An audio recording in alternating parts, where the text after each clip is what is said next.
There was once a farmer. Now, this farmer had a horse, and one day the horse decided, I've had enough, and the horse bounced. So the horse ran away, and the farmer's friends, they told him, this is such a sad day, this is the worst thing to happen to you.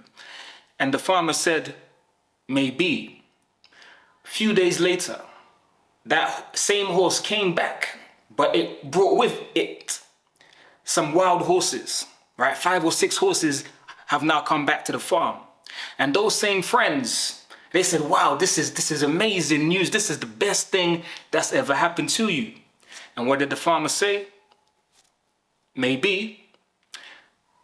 Next day, the farmer's son is trying to break in these wild horses. And in doing so, he actually has an accident and he can't walk anymore. He's now paralyzed. And what do those friends say to the farmer? They say, this is so sad. This is the worst thing to ever happen to you. Your son is paralyzed. What does the farmer say? Maybe. Next day, the emperor sends his troops. And what is happening is they're going to war, so they're looking for young men to recruit for the war. And they go to the farmer and they're looking for his son, and they find that his son cannot walk, therefore cannot be part of the military, so they don't sign up the son. And guess what those friends say? They're like, wow, you're so fortunate that your son has not been recruited for this war. Right? This is actually great news. And what does the farmer say? I think you've guessed it. Maybe. All right? Now, why am I telling you this story? So this story is all about when things happen to you in life. It might seem like it's a great thing. It might seem like it's the worst thing to happen, but you actually really don't know. Because what you're lacking is the context. You don't know what this experience might lead to. What you thought might be the worst thing to happen to you might actually turn out to be a blessing. What you thought to be a blessing, it might not necessarily be a blessing in 3-4 years' time. Basically, we don't know. We don't know, right? The only way you can truly know is when you've finished living your life, and then you can look back at the entire picture. But until then, we just don't know, okay? Now, why is this significant? This is significant because I'm working on this book.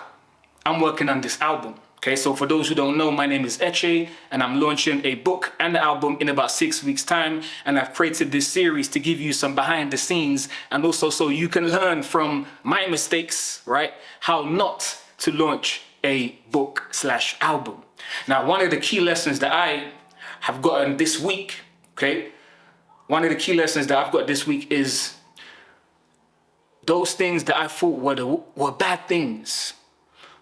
Turns out maybe not necessarily. I didn't have all of the information. I didn't have all of the context. So here's 2 examples, okay? So I've gone from a venue with a capacity of 900 to a venue of 200.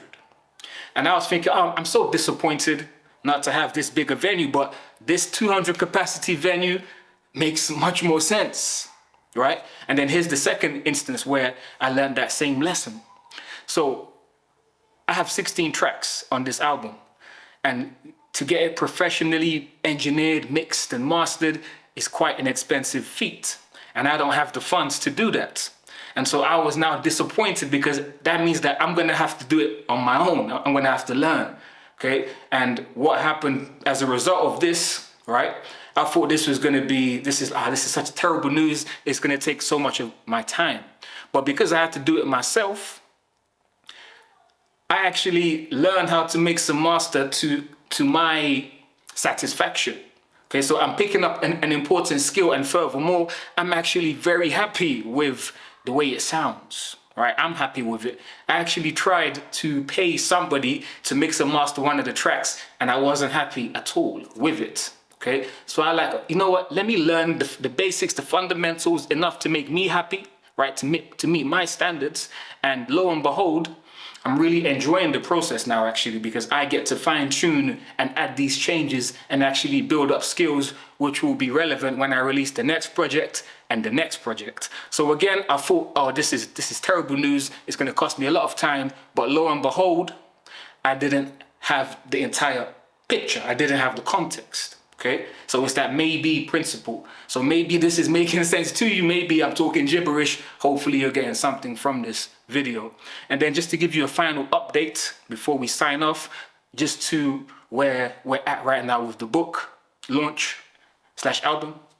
So the event is live. You can purchase your super early bird tickets. Okay, so you can buy the ticket by itself, or you can buy the ticket with the book and save yourself some money.